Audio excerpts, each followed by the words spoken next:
Somos el equipo número 5 Dr. William Osler, conformado por Luis David Beltrán Ontiveros, Petivianey Juárez Elizalde, José Javier Mendoza Pellegrini, Rebeca Ramírez Gastelum y Mari Carmen Sánchez Morales. Nosotros somos alumnos de la Facultad de Medicina de la Universidad Autónoma de Sinaloa, cursando la materia de Fisiología Médica a cargo del Dr. José Guadalupe Daud Leiva. A continuación, les hablaremos un poco de la fisiología renal con los temas flujo sanguíneo renal, filtración glomerular, ácido paraminohipúrico, síndrome nefrótico y síndrome nefrítico. Los riñones reciben alrededor del 25% del gasto cardíaco. Esto representa apenas el 1% de la masa corporal total, un valor que se encuentra entre los más elevados de todos los sistemas orgánicos. Poniendo un ejemplo, en una persona con un gasto cardíaco de 5 litros por minuto, el flujo sanguíneo renal es de 1.25 litros por minuto o 1800 litros por día. El alto flujo sanguíneo renal es necesario para generar la presión hidrostática encargada de la formación del ultrafiltrado glomerular. Es por esto que la mayor parte del flujo renal va a la corteza renal, en donde se encuentran los glomérulos. El flujo renal se mantiene constante dentro de un amplio intervalo de presiones arteriales. A esto se le conoce como autorregulación y se logra por incrementos en la resistencia de la arteriola aferente. Estas altas tasas de flujo sanguíneo renal no sorprenden el papel esencial que tienen los riñones en mantener el volumen y la composición de los líquidos corporales. El ácido paraminohipúrico es una sustancia muy poco soluble en agua y se utiliza en forma sódica en inyección intravenosa empleando como buffer el ácido cítrico.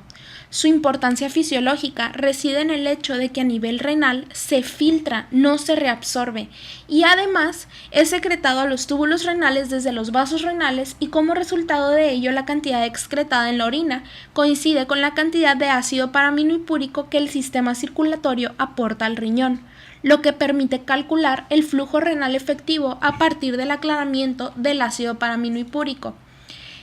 El manejo renal del ácido paraminohipúrico es un ejemplo de secreción activa y del mecanismo de transporte máximo.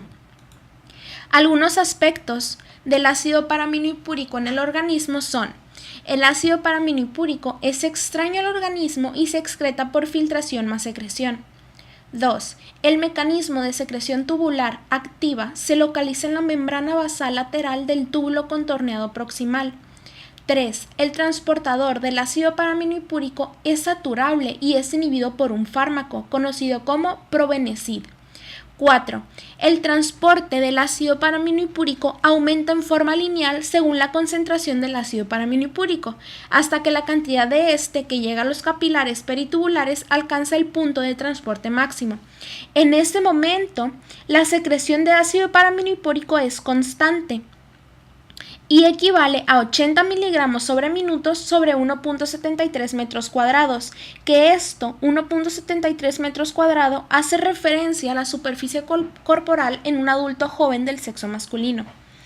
5. Debido a que el ácido paraminohipúrico se secreta activamente en el túbulo proximal, el transporte máximo de ácido paraminohipúrico es una medida de la función conjunta de los túbulos proximales. La tasa a la cual se produce el líquido tubular se denomina tasa de filtración glomerular y por lo general es entre 120 a 125 mililitros por minuto. La fuerza que promueve la filtración glomerular se le denomina presión de ultrafiltración y esta favorece al movimiento del líquido fuera de los capilares. El glomérulo es un sistema de capilares de alta presión y el sistema de capilares peritubulares, al igual que los vasos rectos, es un sistema de baja presión. Por lo tanto, la tasa de filtración glomerular se relaciona con las fuerzas de Starling y esto se expresa así.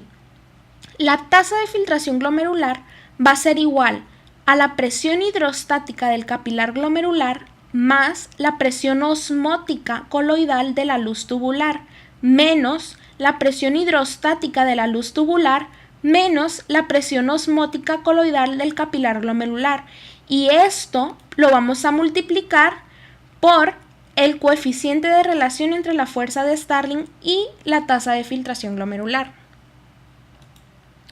Algunas variables que influyen en la tasa de filtración glomerular incluyen las presiones hidrostáticas en el glomérulo y la cápsula de Bowman, las presiones oncóticas en el plasma glomerular y el filtrado, la permeabilidad de la membrana glomerular, la superficie disponible para la filtración, la carga eléctrica negativa en los solutos filtrados, que esto va a dificultar la filtración, y el flujo sanguíneo renal. En el capilar glomerular, la presión hidrostática promueve la filtración, mientras que la presión oncótica y la presión hidrostática del espacio de Bowman se oponen a la filtración. Debido a que el filtrado tubular es casi libre de proteínas, las proteínas se van a concentrar en el glomérulo. La presión osmótica del capilar glomerular aumenta conforme la sangre fluye a través del glomérulo. Y a medida que aumenta e iguala a la presión hidrostática, se va a alcanzar el equilibrio de filtración, que hay una presión neta de filtración de 0 en este equilibrio de filtración. Si hay un aumento en el flujo sanguíneo a través del glomérulo, aumenta la tasa de filtración glomerular, ya que la diferencia de presiones necesaria para alcanzar el equilibrio de filtración es mayor. Ahora vamos a hablar sobre el síndrome nefrótico y el síndrome nefrítico.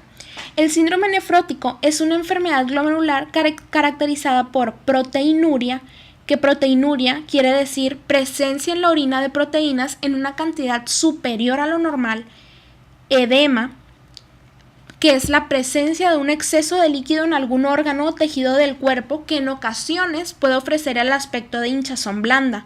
Aquí tenemos un ejemplo: edema de mano, edema de pie. Lipiduria, presencia de lípidos en la orina. Hipercoagulabilidad, tendencia de la sangre a coagular más rápido de lo normal. E hiperlipidemia, que es la presencia de niveles elevados de lípidos en la sangre.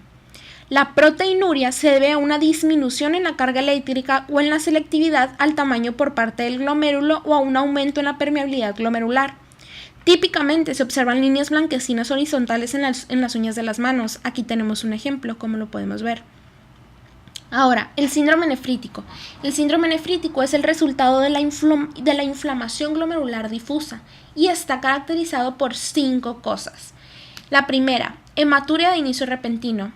Cuando hablamos de hematuria queremos decir presencia de sangre en la orina.